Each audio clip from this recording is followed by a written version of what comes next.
Greetings. This is Doc Ock coming at you live and direct today from Black Facts Headquarters Central.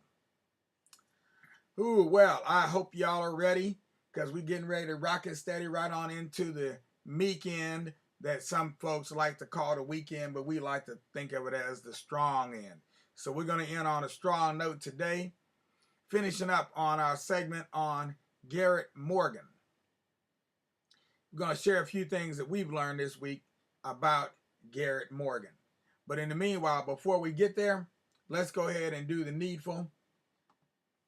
If you're watching this on Facebook, give us a like. If you're watching on YouTube, give us a thumbs up. And whichever platform you're using, make sure to go ahead and spread the word far and wide about Black Facts, because we're definitely not trying to hide. Meanwhile, we do not have a saying for today, and that's something I'm gonna have to work on. We're gonna have to get some poetry back up in here and some daily sayings. But in the meanwhile, we'll use this saying right here: whistle while you work. Whistle while you work. Whatever it is that you want to do in life, you should enjoy what it is that you're doing to the point where you can actually whistle while you work. And we think that's a very important principle when you deal with this whole idea of inventions and inventors, because they are people that made something out of nothing. They made something, either they made something out of nothing or they improved on something. A lot of times you can just improve on a device that already exists, and that also is another way of inventing. But what kind of person can do that? What kind of person can invent something that has never existed before?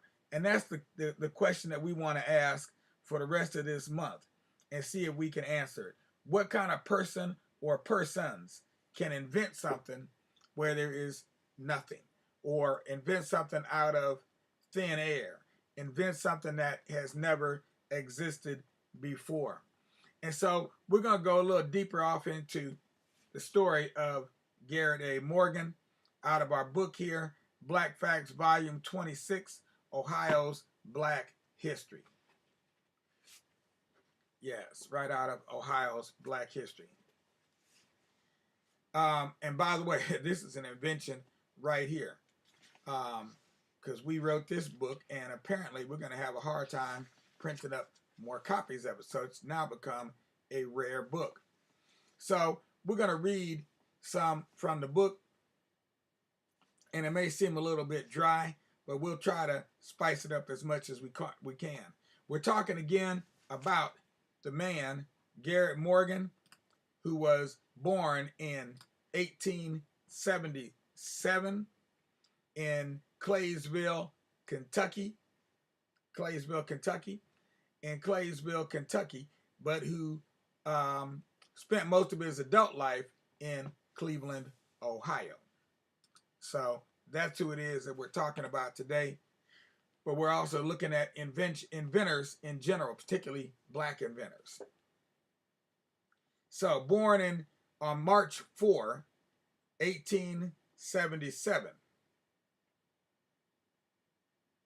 Now, we talked about already that he had invented a number of different safety devices. And we talked about the fact that he had invented a hair straightener. Okay? But now what we're going to look at is, how did he come up with this idea? And what exactly did this thing look like? Now, we're showing a picture here. If you're watching on Facebook, you can see the slides. So, excuse me, if you're watching on YouTube, you can see the slides.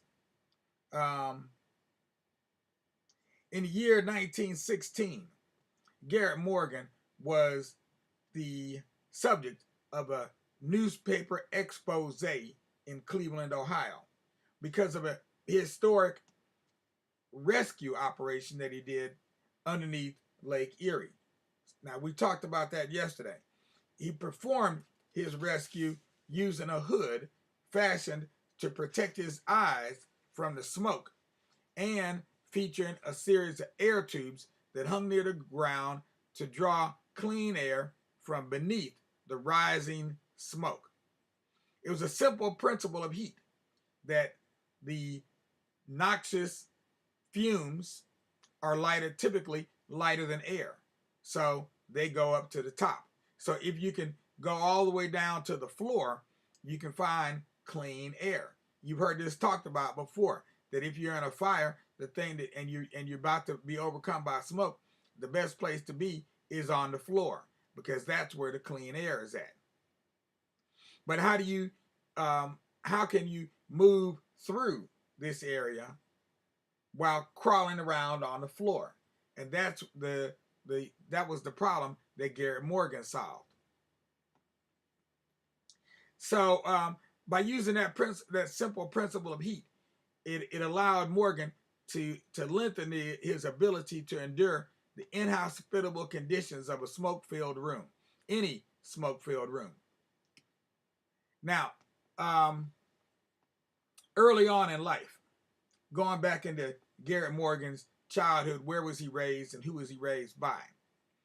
He was born in Paris, Kentucky, to Sidney Morgan, a son and former slave of Confederate Colonel John H. Morgan of the Morgan's Raiders. I never heard of them, but they said that these Morgan's Raiders are famous for some reason. I don't know why. And Eliza Reed, who was also a former slave, but was also half Native American. And she was the daughter of Reverend Garrett Reed. So he had at least one brother, and he was the person who assisted him in this Lake Erie tunnel rescue we were talking about just a minute ago. Well, Garrett Morgan, now the question is, how did Garrett Morgan come up with this idea? Did he spend years and years in school and studying and reading books and learning about invention, show him step by step what the process was to make a new invention? No, not at all. As a matter of fact, the man only had a 6th grade education. At the age of 16, he moved to Cincinnati looking for some employment. Cincinnati, Ohio, that is, in case y'all know of another Cincinnati. I don't happen to know of another one, but maybe there's another one out there. Who knows? Most of his teenage years he spent working as a handyman for a Cincinnati landowner. Like many American children growing up at that time, Morgan had to quit school at a young age in order to work full time. But he did have an advantage. The advantage he had is that his parents were able to hire a tutor so he could continue his studies while working in Cincinnati. So at the age of 16, with his 6th grade education, he did continue to learn, but not in a schoolroom, not a classroom with a whole bunch of children moving around and a teacher in the front. In 1895, he moved to Cleveland, Ohio. And in Cleveland, he started working on sewing machines. Now, we had the White Sewing Machine Company in Cleveland, so sewing machines were popular back in the day because people were still making all their own clothes. So he worked for a repairing sewing machines for a clothing manufacturer. Much like inventor Henry Ford, who became curious about cars after working as a young man in a factory that built engines. His experience working with sewing machines led him to do other things. It led to him being interested in how other things work. His first invention, developed during that time, was a belt fastener for sewing machines. Throughout this period of time, before his first patent in 1912, he was slowly building a reputation in Cleveland for his skill at fixing things. That's right, he was a fix-it man, a fix-it-up chappie. In 1907, Morgan, who had nearly a decade of experience with sewing machines, finally opened up his own sewing machine and shoe repair shop. It was the first of several businesses that he owned. In 1908, Morgan became more aware and more involved as a race man. And so in 1908, he helped found the Cleveland Association of Colored Men. In 1909, he and his wife Mary Ann expanded their business ventures by opening a shop called Morgan's Cut Rate Ladies Clothing Store. And the store had 32 employees. They made coats, suits, dresses, and other clothing. Around about 1910, his interest in repairing other people's inventions, he put that to the side, put it in a box for a while. And he became interested in developing some of his own. The smoke hood was completed in 1912, and he got a patent for it that year as well.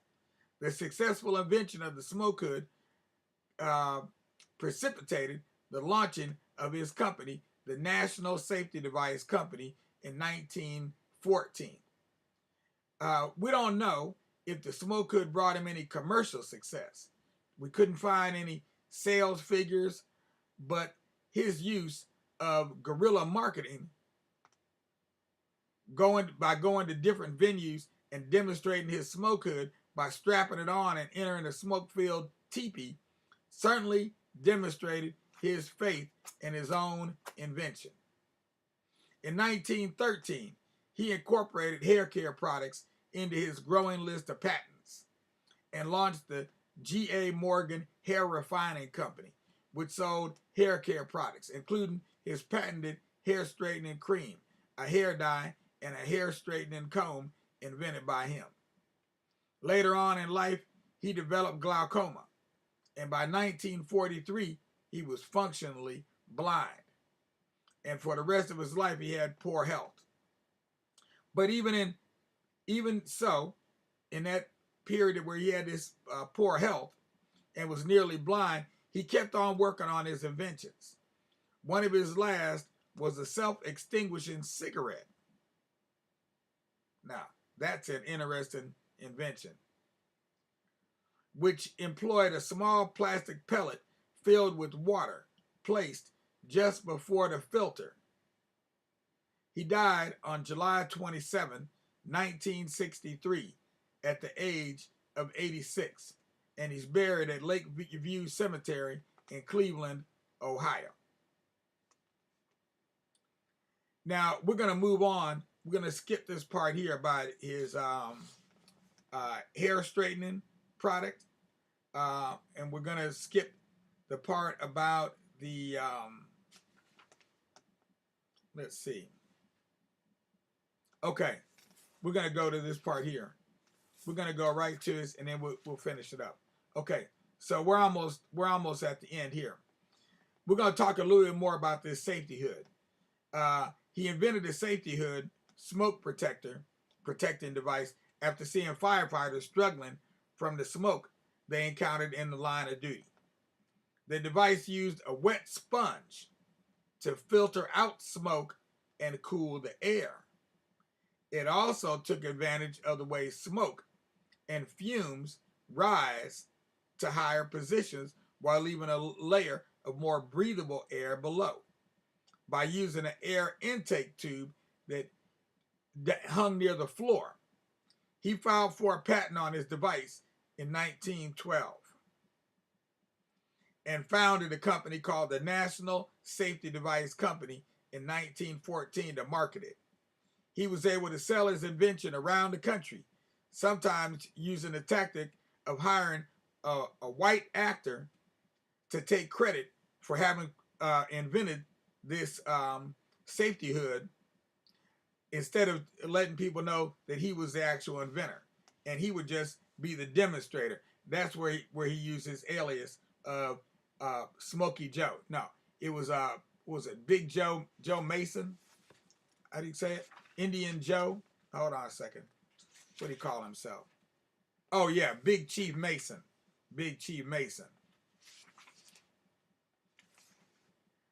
That's what he did when he went to the South in particular. And so purportedly, he passed himself off as a full-blooded Indian from the Walpole Island Indian Reserve in Canada somewhere. He would demonstrate the device by building a noxious fire fueled by tar, sulfur, formaldehyde, and manure, all inside of an enclosed tent. And disguised as Big Chief Mason, he would go into this tent full of black smoke and stay in there for 20 minutes before coming back out unharmed. Yeah, that was a real magic trick, a feat of what we call prestidigitation.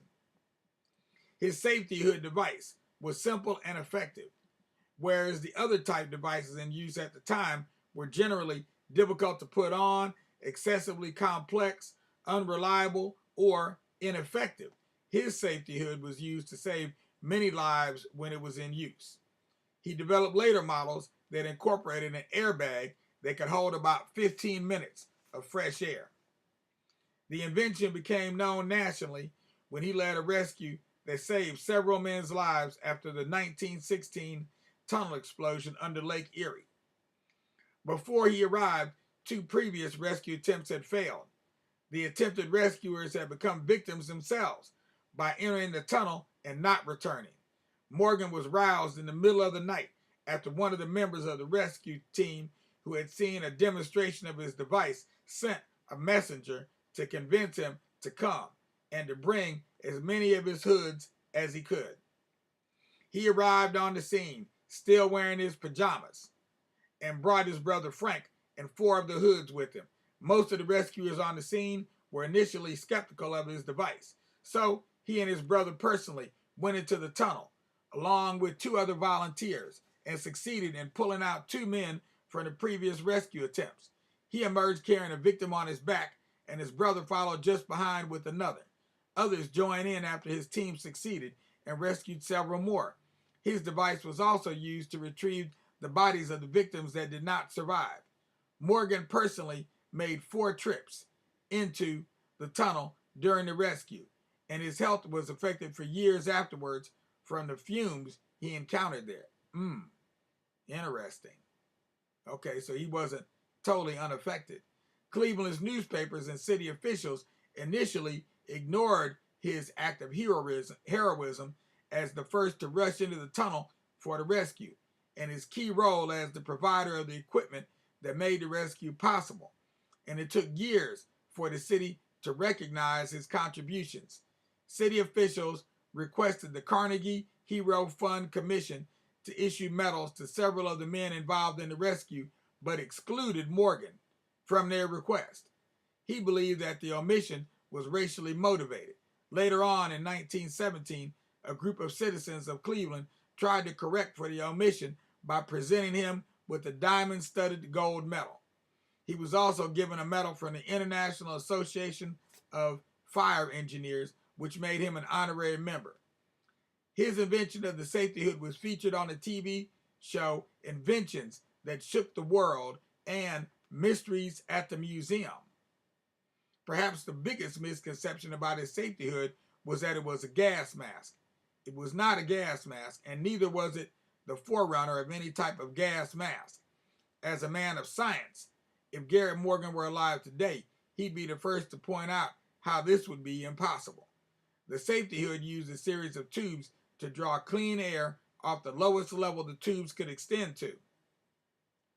Smoke, being hotter than air around it, rises, and by drawing air from the ground, the safety hood provided the user with a way to perform emergency respiration. If gas is not heated, it is often denser than air around it and will sink to the lowest level it can.